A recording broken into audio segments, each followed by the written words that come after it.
08. You're charged with the third-degree felony offense of unlawful possession of a firearm by a felon, and that is from January 20th of 2024. Your indictment alleges you were previously convicted of possession of a controlled substance and delivery of a controlled substance, a third degree and a second degree, October 22nd of 2007. And after those were final, you were convicted of unlawful possession of a controlled substance, second degree, February 4th of 2009. And what that means is if you go to trial in that case and you're found guilty, the range of punishment would be that of a habitual offender, which is a minimum 25 years in prison up to 99 years or life. Do you understand? And then in clause number 25 DCCR 010. Whoa, habitual offender status? Let's break this down. Jetson Bell isn't just facing one charge. He's carrying a record like a loaded backpack. That 25 to life. Minimum? That's because of Texas's repeat offender laws. One more guilty verdict, and he's not just rolling the dice. All right, guys, get ready to witness a rare glimpse behind the silver screen. What you're about to see is not just about fame or stardom, it's about betrayal, pain, and a broken man forced to wear a smile in front of millions. From the outside, he had it all, but behind the scenes, it was a different movie altogether. In just over a minute, we step into the whirlwind of Johnny Depp's quiet suffering. He's gambling with the rest of his life. 09, you're charged with the third-degree felony offense of evading arrest or detention with the use of a vehicle, and that's from January 20th of 2024.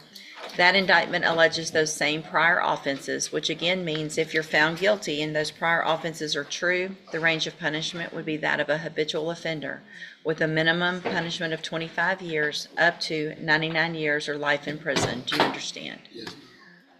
And then in clause number 25 DCCR 0110, you're charged with the second-degree felony offense of possession of a controlled substance from January 20th of 2024.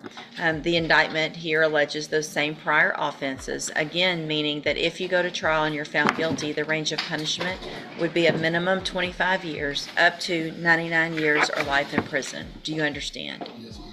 I have here on the computer in each of those cases plea bargain rejections that you've signed with Mr. West that shows that the district attorney's office has offered, if you wanted to enter a plea of guilty, a 25-year. A moment when the world adored him, but the one he loved most was slowly tearing him apart. This isn't just a celebrity drama, it's the beginning of a storm that no one saw coming.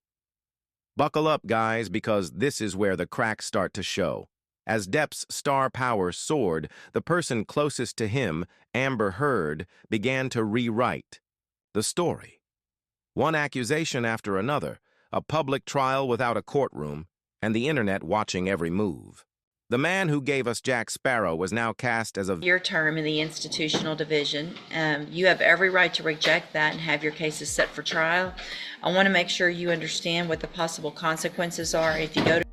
And just like that, the DA puts 25 years on the table. Take it or face the jury. Bell says no. That's bold, maybe even reckless. But is it a calculated move or desperation? Trial and what your options are.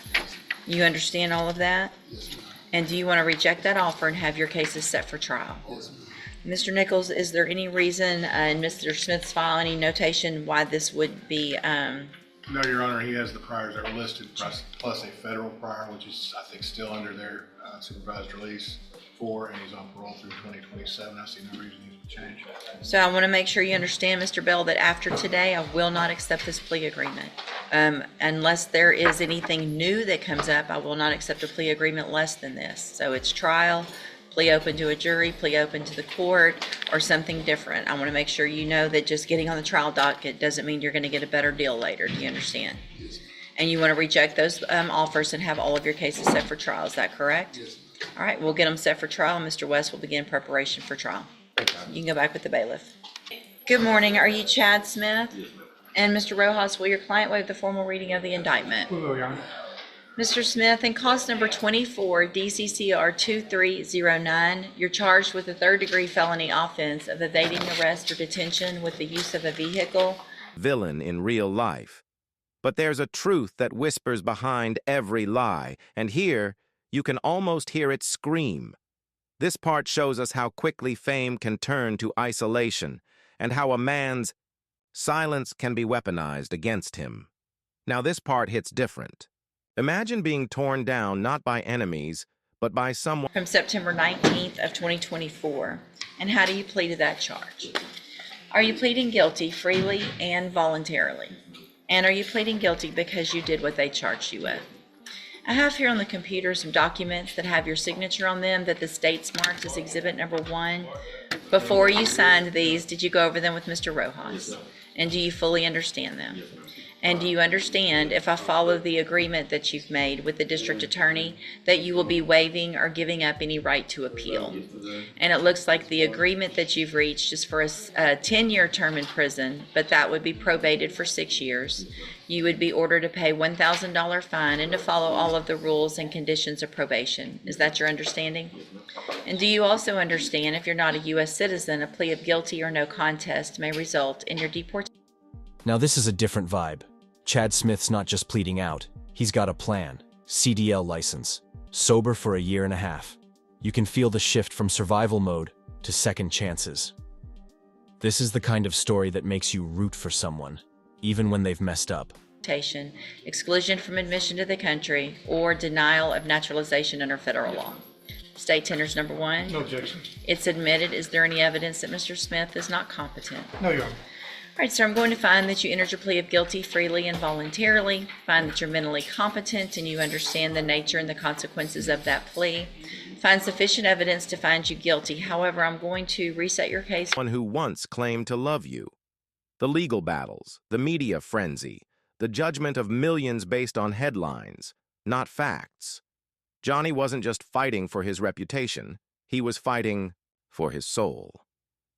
The courtroom wasn't just a legal stage, it became a battlefield for dignity.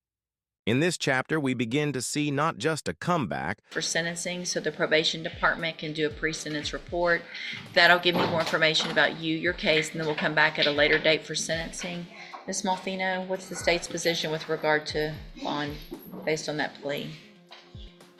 Judge, I'm not necessarily opposed to a bond due to the nature of the underlying offense. Would advise the court that he does have a prior state jail from last 2 years ago for a drug possession case out of Brazoria County. And it also looks like there have been some misdemeanor priors as well, but I would defer to whatever you think is appropriate. Where will you live when you're released, Mr. Smith? I'll be living with my sister and her husband in Lumberton. In Lumberton. Yeah, I've been sober for. Let's talk about that $1,000 personal bond. He's not paying a dime up front, but if he skips out, it's coming back for him. That's trust from the judge, but also a trap door. Think he'll follow through with probation or... but a man refusing to let falsehood be his legacy. If pain makes a man dangerous, then this was the ignition point. Here's where the tables start to turn. The truth doesn't always come fast, but when it comes, it hits hard. In this segment, we see the public slowly waking up. The narrative that once painted Depp as a monster begins to crumble, piece by piece.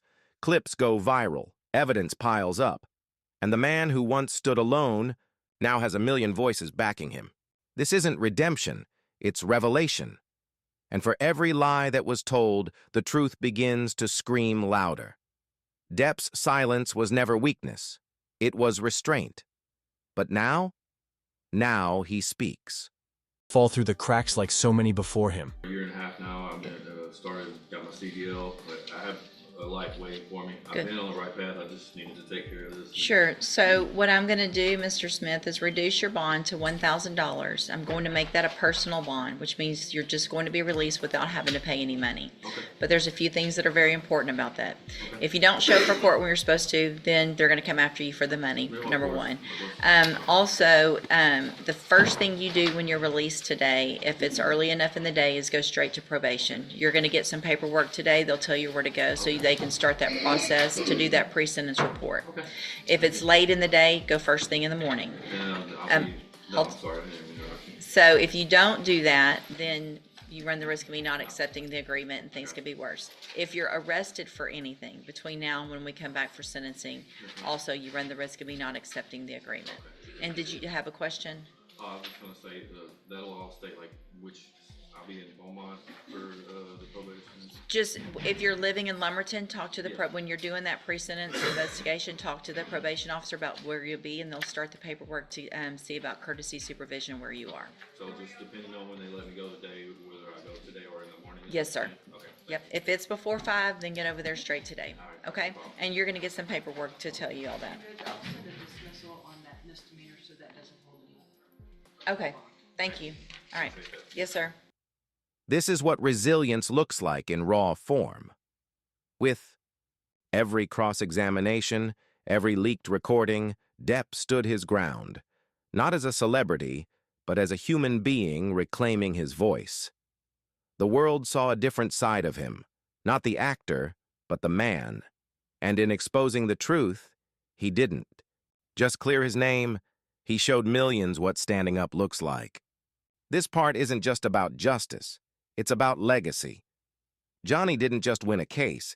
He earned back the right to be heard, respected, and believed. And now the storm has passed, but not without scars.